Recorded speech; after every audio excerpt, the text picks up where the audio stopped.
kaubos lang na ginagamit ko na deodorant and I am so disappointed of what happened to my underarm. Grabe. Wait, wait lang. Sobrang na-stress ako, wait lang. Ayan, naiiyak ako kasi hindi ko akalain na gano'n na pala yung kalagayan ng underarm ko. Sobra, grabe ang itim-itim na ng underarm ko ngayon. Tapos meron pa siyang pa-chicken skin. Nakakainis. Okay, sige papakita ko sa inyo ha, pero warning lang ha, this is not pleasant so please don't judge me. So eto na, kilikili reveal na po tayo, ayan. Ayan siya guys, oh, sobrang itim, tapos nagkaroon siya ng redness dito, tapos ayan ang dami niya pang pa-chicken skin, sobrang nakakaiyak. Ayan, hindi talaga siya normally maitim, kasi naman mga dati kong video, pinapakita ko naman na maayos naman yung condition ng ano ko, ng underarm ko. Pero ngayon look, ayan siya, grabe, parang dinapuan ng sumpa. Hindi ko napapansin yun kasi madalas akong naka-t-shirt. Every time lalabas ako naka-t-shirt, naka-long sleeve. Pero kanina mag-i-sleeveless na sana ako. So, siyempre kailangan naman mag-ano 'no, mag-shave naman tayo para medyo 'pag tinaas natin yung kilikili natin medyo ano naman 'no, hindi naman hindi naman nakakagulat.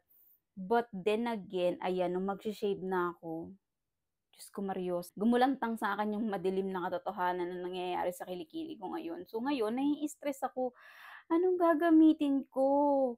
Ah. Ngayon pa talaga kung kailan na magsa-summer, paano ako magiging kili-kili ready nito ngayong summer kung ganito kaitim. Diyos ko, 'wag na lang, maglo-long sleeve na lang ako sa beach, ganyan. Ay naku. Wait, meron pala ako dating na-try na product from Dermo Republic.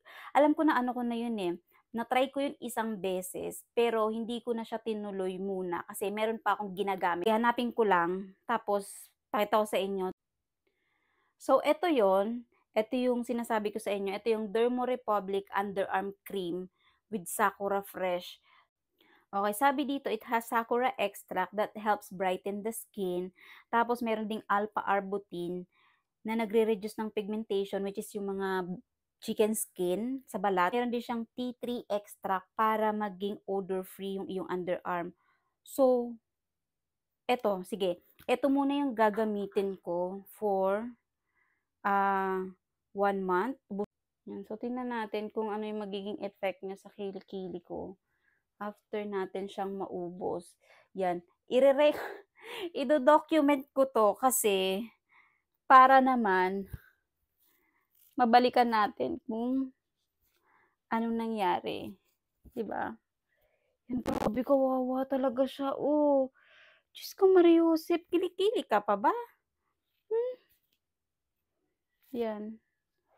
So, dagdagan pa natin. Yan, grabe. Ayan, so ito muna yung gagamitin ko for hanggang sa maubos, maybe 30 days 'to tatagal. Ito muna yung gagamitin ko and then, ta-try ko everyday mag-share ng progress kung ano na yung itsura, naging kalagayan ng ano ko, ng kilikili ko. Yun lang for today's video, bye-bye.